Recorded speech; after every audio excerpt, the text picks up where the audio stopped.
Apakah stoikisme sudah pasti membawa kamu pada kebahagiaan yang sejati?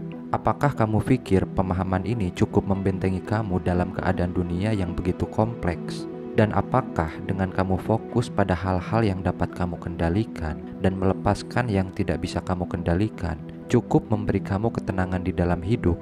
Lalu pertanyaannya, bagaimana dengan masalah yang lebih besar, seperti masalah global, perang Palestina dan Israel misalnya, atau masalah pemerintahan seperti korupsi yang tak pernah selesai, yang memicu kemiskinan, ketidaksetaraan sosial, merusak etika, moral, bahkan agama tentunya, atau masalah lingkungan, perubahan iklim, pemanasan global, bencana alam, hingga ancaman kesehatan. Apakah dengan menganut stoik, kamu akan terbebas dari hal-hal tersebut? Lalu, apakah kamu hanya akan menjadi penonton dan fasib di saat kamu dikendalikan oleh sebuah keadaan, kepentingan pribadi oknum, atau sebuah sistem yang justru akan menghancurkan kebahagiaan kamu? Kamu mungkin merasa bisa mengendalikan dirimu sendiri, namun jangan-jangan saat ini kamu sedang dikendalikan hal lain.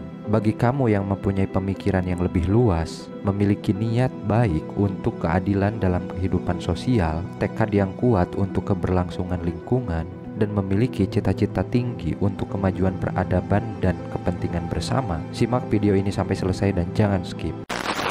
Stoikisme, aliran filsafat kuno yang berasal dari Yunani, lahir sekitar abad ketiga sebelum Masehi, mengajarkan untuk memperbaiki diri sendiri, menerima nasib dengan bijak, mengendalikan emosi dan fokus dikotomi kontrol. Hal ini melibatkan pemahaman bahwa ada hal-hal yang dapat kamu kendalikan dan ada hal-hal yang tidak dapat kamu kendalikan. Namun di balik kepopuleran stoikisme dalam kehidupan nyata terkadang menjadi kontradiksi dan bersifat dilematis. Stoikisme mengajarkan bahwa satu-satunya hal yang benar-benar berada di bawah kendali kamu adalah respon kamu terhadap dunia, bukan apapun yang ada di dunia itu sendiri. Dan berarti kamu hanya bisa mengendalikan 3 hal: karakter, reaksi, dan tindakan, untuk mengabaikan hal lain yang dianggap membuang-buang waktu dan energi. Di sini masalahnya, ada banyak hal di dunia nyata yang bisa diperjuangkan untuk kamu kendalikan, walaupun itu sulit. Sehingga dari zaman dulu,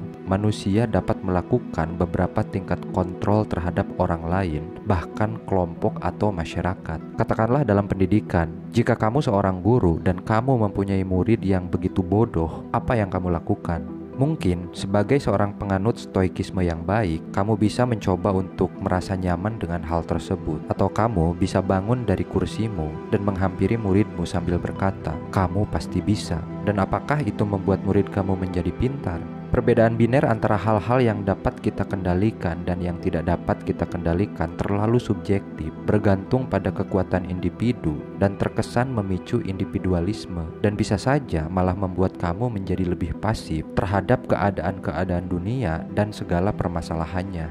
Jika kamu hanya berfokus pada karakter, reaksi, dan tindakan pribadi kamu, tidak berusaha mencoba berjuang untuk mengendalikan hal-hal yang berada di luar kendali kamu secara langsung, ini menjadi cukup dilematis karena ada banyak masalah-masalah besar di dunia yang jelas di luar kendali kamu secara pribadi, namun berdampak langsung terhadap hidupmu. Masalah pemerintahan seperti korupsi, ketidakadilan dan ketidaksetaraan sosial, bahkan perang, perubahan iklim dan pemanasan global, ataupun masalah segelintir orang-orang yang memanfaatkan keadaan untuk keuntungannya pribadi dengan mengorbankan kepentingan orang banyak tanpa kepedulian, keyakinan, perjuangan, semangat dan usaha nyata untuk melangkahi batasan-batasan yang kamu miliki demi kepentingan bersama. Jangan harap dunia akan baik-baik saja.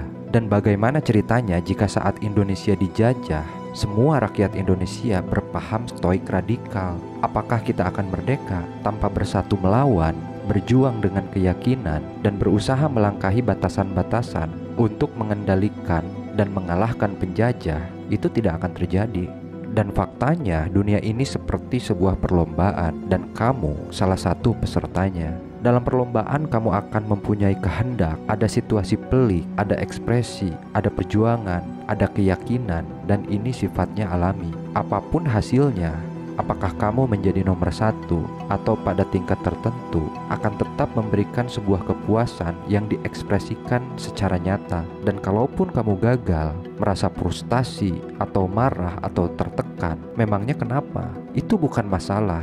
dan itu hal biasa di dalam hidup. Adalah hal yang wajar untuk manusia mengalami kesuksesan dan kegagalan, merasa senang dan merasa sedih. Faktanya, semua ini adalah bagian terpenting dari proses untuk menjadi diri kamu yang sebenarnya sebagai seorang manusia.